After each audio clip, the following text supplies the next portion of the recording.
Okay, so today I'm actually going to be doing this analysis in two videos because I don't want this video to be too long and I don't want to tie you guys here for hours.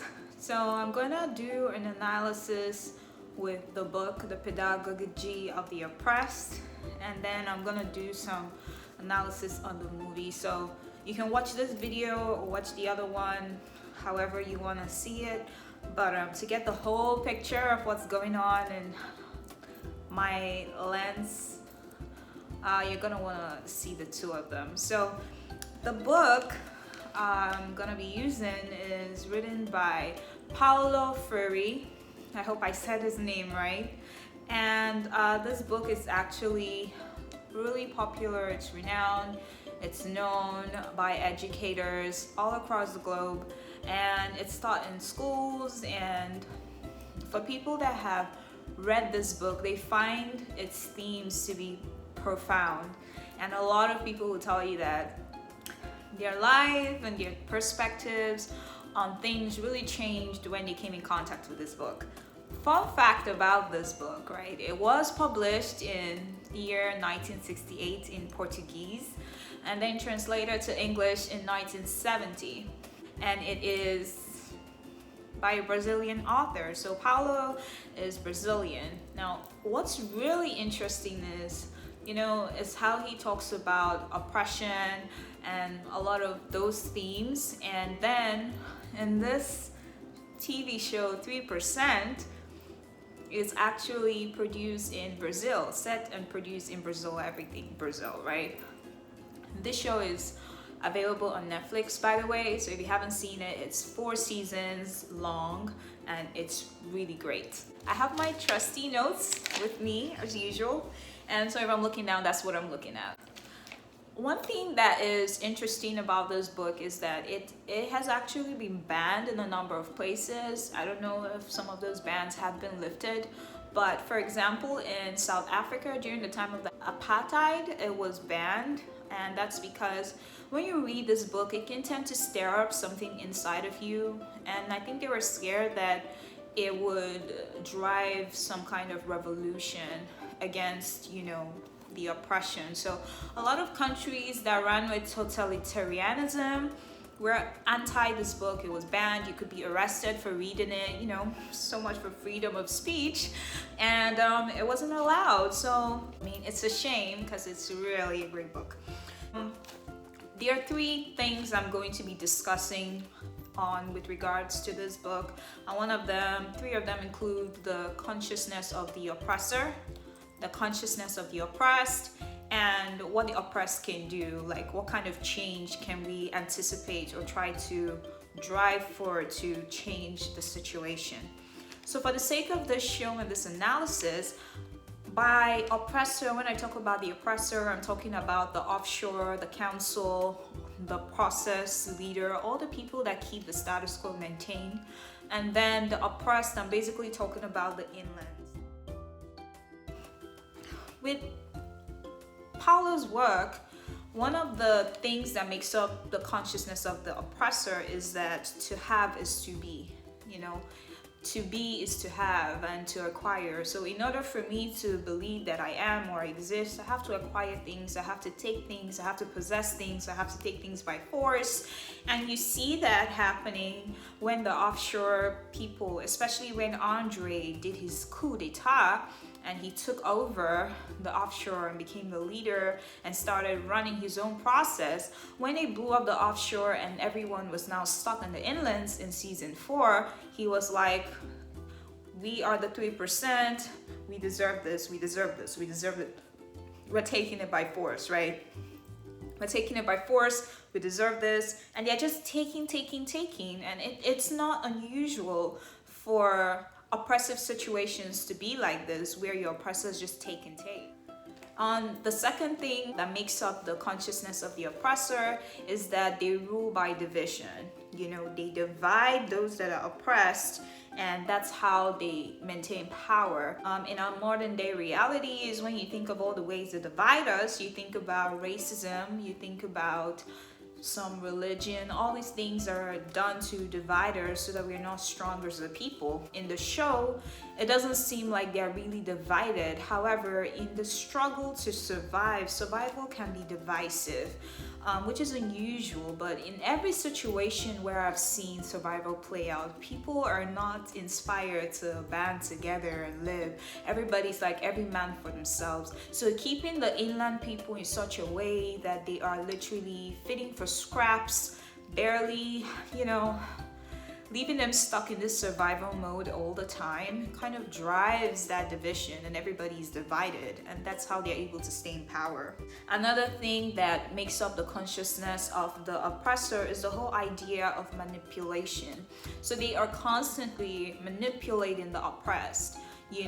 They are constantly manipulating them, making them see that their oppressor is like this aspirational model that you are striving to be like. In times of racism, the black back then, they're trying to be more white. They're trying to be like their oppressors, right? And here, what they have done, the 3%, they have idealized this number, this 3%, this offshore place. They have made it bigger than life. They've made it bigger than it is. In fact, as you proceed in the show and you find out who the original founders were and how things came to be, you realize that they took the story and they just blew it up and made it bigger. And they knew that people would believe an idea much quicker than they would believe a person. So if we just take these two people and blow up their persons and make it into this idea that cannot be demystified, people will go along with it, and the idea stuck.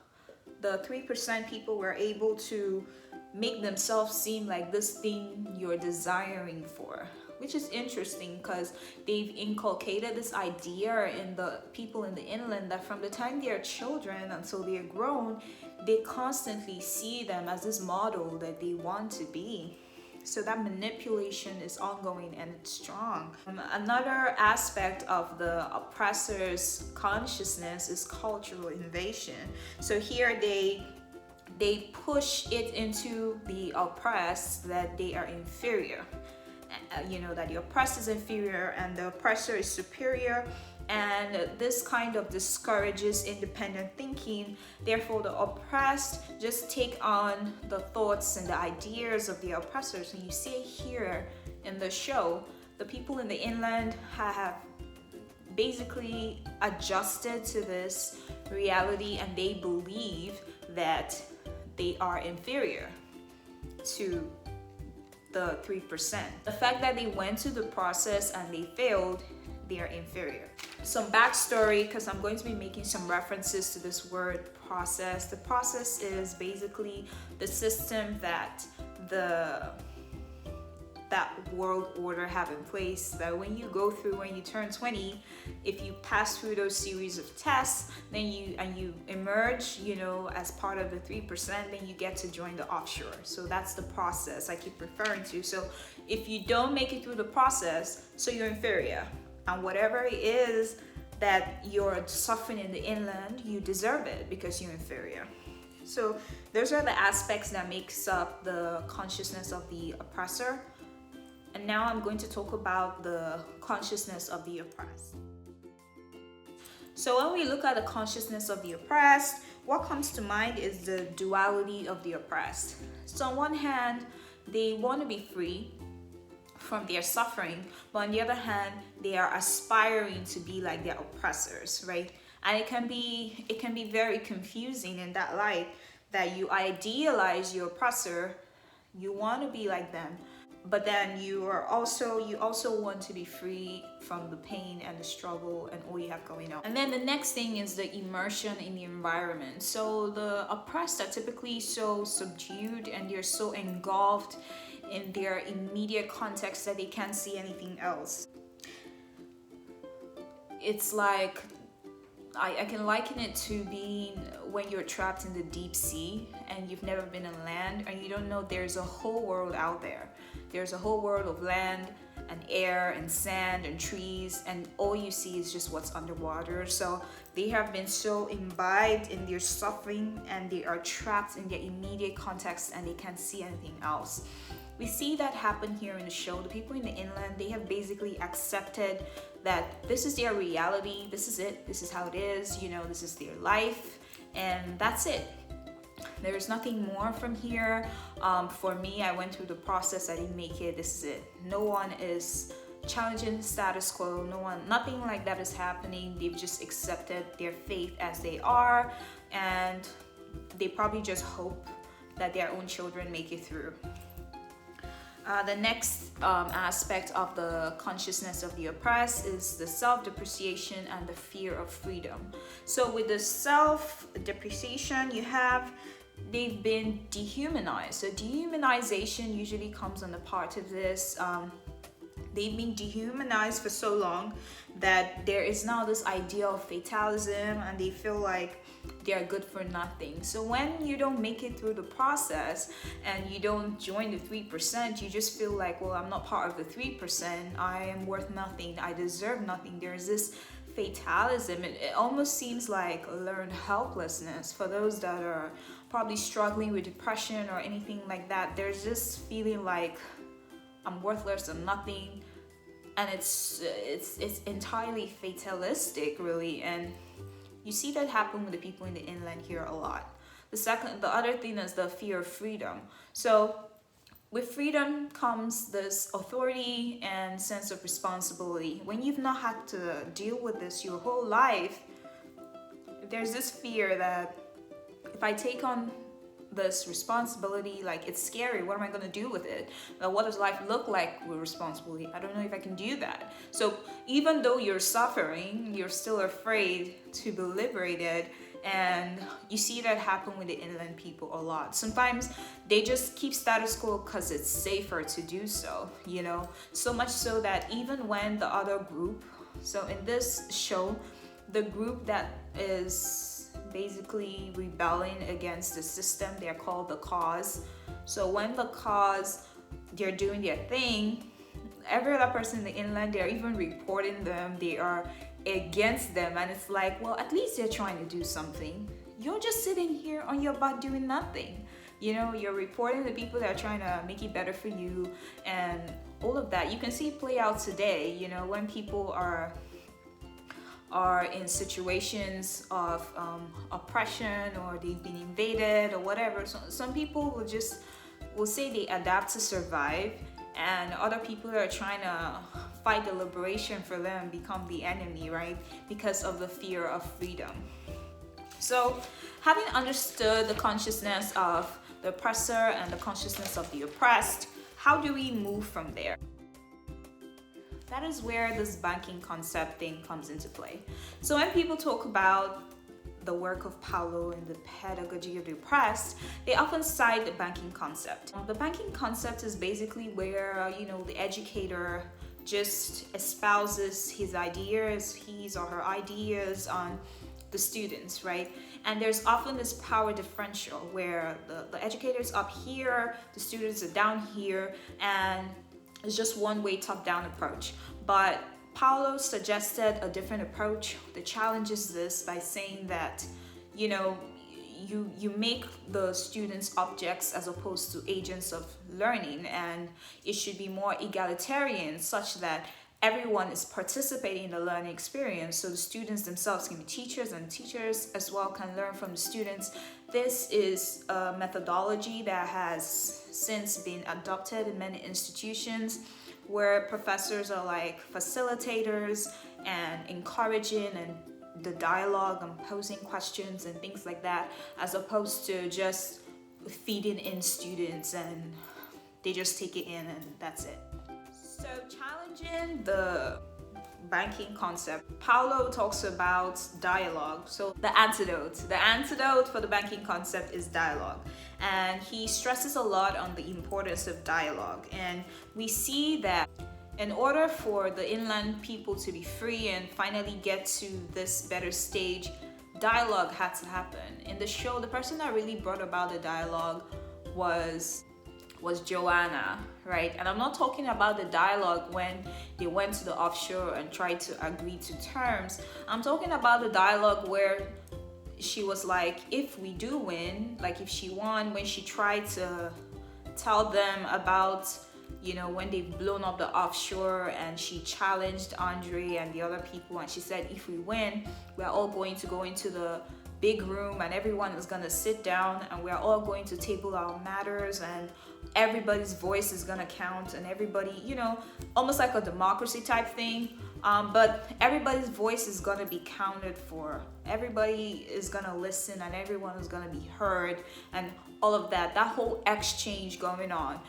That is definitely a way that we see this dialogue thing being adopted in the show.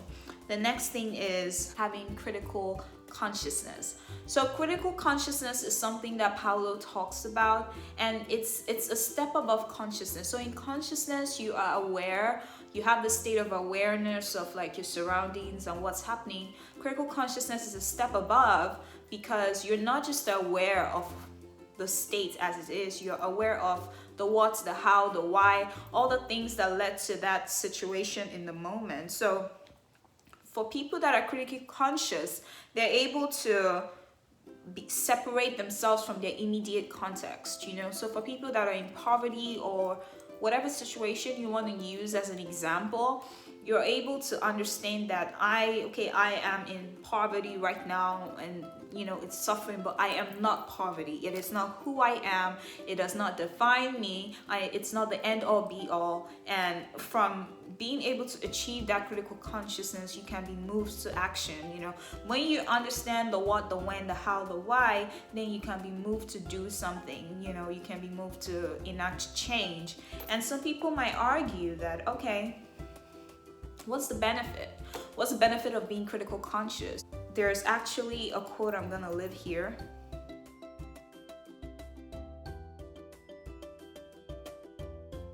And so the quote says that discovery cannot be purely intellectual, but it must involve action. So Paulo says that knowing is not enough. True reflection must lead to action, action that often drives change. So it's usually the first step to have that awareness, to understand the what, how, why, when, all those things. But then you have to be moved to do something.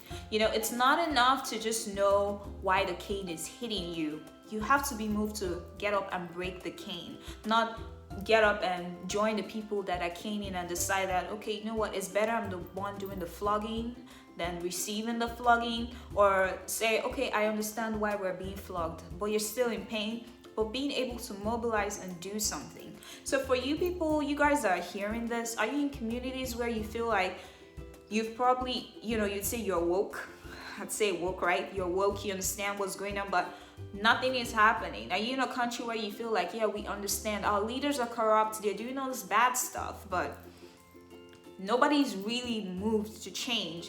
That's the next step that needs to happen. According to Paulo, you have to be moved to action. Intellectual awareness is just not enough.